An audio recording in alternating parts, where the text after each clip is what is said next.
म्हणून रीतसर सांग त्यांना म्हणो इथेच यायचं हं. आणि त्यांच्या स्वागताची तयारी करा. अगं ते या घरचे जावई आहेत, पहिल्यांदाच येत आहेत. पण उद्या ते आल्यानंतर त्यांचं रीतसर औक्षण करा. सगळं नीट व्यवस्थित होऊ देत, कुठे काही कमी पडू देऊ नका. हो ना. चला देवासमोर साखर ठेवू दे मला. माझी यशोधरा परत आली.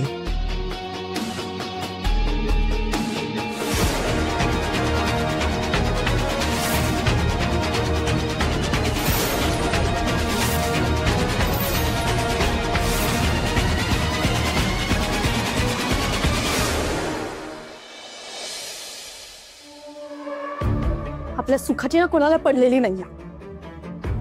ओठाची आलेला घास ना बरोबर हिसकावून घेतात ते. काय मस्त घराबाहेर पडलो होतो ना आपण, मस्त हवेत झेप घेणार होतो, रोमॅन्सचे पंख लावून तरंगणार होतो. पण काय एका झटक्यात जमिनीवर आणून पातळ टाकले आपल्याला. श्रावणी, अगं काय बोलतेस तू? अरे काय बोलते म्हणजे काय, खरं बोलतेय ना मी. अगं मम्मा परत आल्या आहेत, यापेक्षा हनीमूनला जाणं महत्वाचं वाटतंय तुला? अगं मम्मा जिवंत आहे, सुखरूप आहे, कळतंय का तुला? अक्षय तुला काय वाटतंय, मला आनंद नाही झाला का? मलाही आनंद झालाय मम्मा परत आल्याचा. पण नुसतं कळून काय उपयोग आहे? तू मला सांग, आपण त्यांना भेटू शकतो का? आणि अक्षय मम्मा परत आलेल्या नाहीयेत, त्या कुठल्या तरी हॉस्पिटलमध्ये कोमामध्ये आहेत.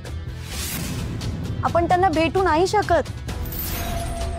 अरे भेटणं सोड, आपल्याला साधं हॉस्पिटलचं नाव सुद्धा माहित नाहीये. मग काय उपयोग आहे सांग ना मला. अरे आपलं हनीमून कॅन्सल झालं हेही त्यांना माहित नसणार आहे. आणि हे बघ, तुला जर मम्मा परत आल्याचा आनंद साजरा करायचा आहे ना, तर तू इथे बसून का, युरोप मध्ये करूया ना. आणि मला एक कळत नाहीये, आपण जायचं की नाही हे आजी का ठरवतायत? श्रावणी बस बस शांत हो. हे बघ मला माहिती तू नाराज आहे, कळतंय मला. पण खरं सांगू, मम्मा जिवंत हे कळल्यावर माझाही पाय घराबाहेर निघत नव्हता. जी आपल्यात नाहीये, ह्या जगात नाहीये असं आपल्याला वाटायला लागलं होतं, ती माझी मम्मा जिवंत आहे. अक्षय सुखरूप आहे. Isn't it great? आणि श्रावणी, आजीने हे सगळं विचार करून ठरवलं असणार.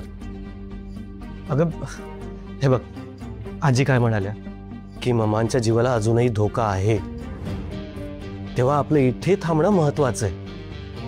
आणि श्रावणी, या घरात आजीचा शब्द शेवटचा शब्द असतो. तो आजपर्यंत मम्मांनी मोडला नाहीये आणि मी सुद्धा मोडणार नाही. हे बघ, एकदा मम्मा बऱ्या होऊन घरी आल्या ना की जाऊया ना हनीमूनला. आणि असं टेन्शनमध्ये हनीमूनला जाण्यात काय अर्थ आहे? जरा रिलॅक्स मूडमध्ये जाऊया ना. आणि श्रावणी, आपण मम्मांना अशा अवस्थेत सोडून गेलो तर सतत मनात एक ताण राहील. आणि शिवाय आता आत्यांचे मिस्टरही येणार आहे, ते पण पहिल्यांदा. श्रावणी तुला माहिती आहे ना, जेव्हा आत्या आल्या त्याचा फायदा आपल्यालाच झाला ना, राईट? आता आत्याचे मिस्टर येणार आहे, त्याचाही फायदा आपल्यालाच होणार आहे, कळतंय ना तुला? आणि अगं एकदा का फायदा झाला तर दरवर्षी जाऊ ना हनीमूनला. श्रावणी शांत, तू आता काळजी करू नकोस, मी आलो फ्रेश.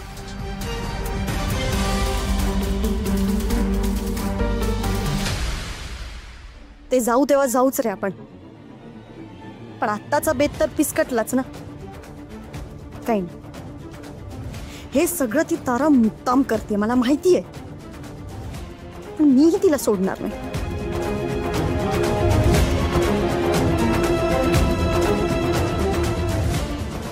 ती जर माझ्या आनंदाच्या मध्ये येत असेल ना, तर मी पण तिला या घरात खुश नाही राहू देणार.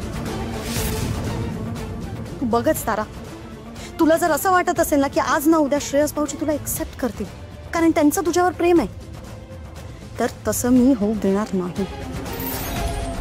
आता मी बघतेच श्रेयस भाऊजी तुला कसं एक्सेप्ट करतात.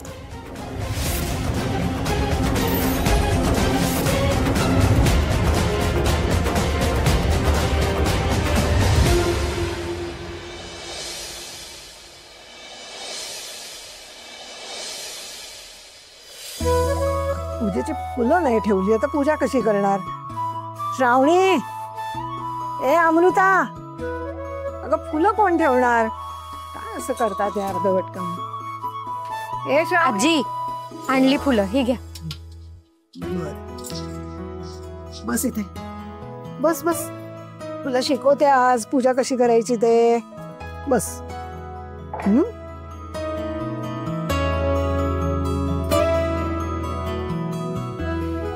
अगं मी म्हातारी झाले, मी आता किती दिवस पूजा करायची सांग बरं? आजी हो, काय तुम्ही पण असं बोलताय? आता देवाकडे काय मागायचंय ना, ते माझं सगळं मागून झालंय. पण आता तुम्ही मागायचं कृपादृष्टी आणि भक्ती. अगं देवाच्या भक्तीची आणि कृपेची जास्त गरज तुम्हाला आहे आता. हो आजी, सांगा काय करायचं, मी करते.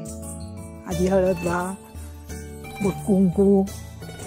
आजी पुन्हा पहिल्यासारख्या वागायला लागल्यात माझ्याशी.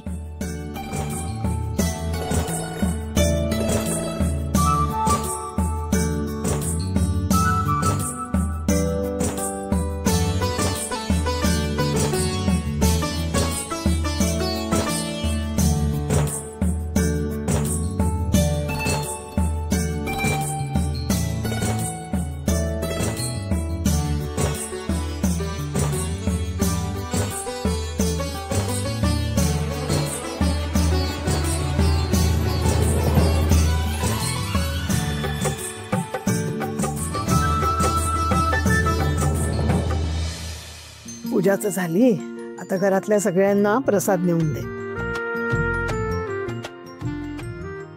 हो आजी.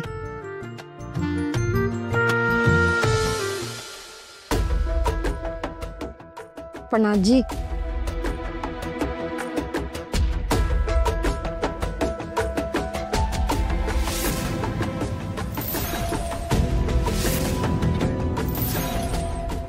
कळलं. श्रेयस बोलत नाही हेच ना? त्याच्या खोलीत कशी जाणार हाच विचार आला ना मनात. हे बघ, कोणी कोणाच्या खोलीत जायचं की नाही जायचं हे नियम माणसांना, प्रसादाला नाही. तेव्हा तू बिनधास्त जा त्याच्या खोलीत, जा त्याला प्रसाद नेऊन दे. बरं ठीक आहे.